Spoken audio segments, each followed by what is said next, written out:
దర్శన తన దర్శనానికి ఇంకా ఎన్నాళ్ళు కన్నీళ్లతో ఉండాలిలా తట్టుకోవడం కాదే నా వల్ల వయ్యారి పిల్ల గుక్క పట్టి ఏడుస్తోందే ప్రాణం నీ వల్ల తట్టుకోవడం కాదే నా వల్ల వయ్యారి పిల్ల గుక్క పట్టి ఏడుస్తోందే ప్రాణం నీ వల్ల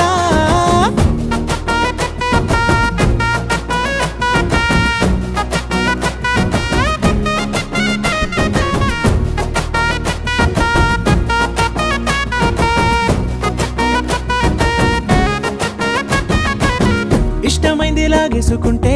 చంటి పిల్లాడల్లాడినట్టే దిక్కు తోచకుందే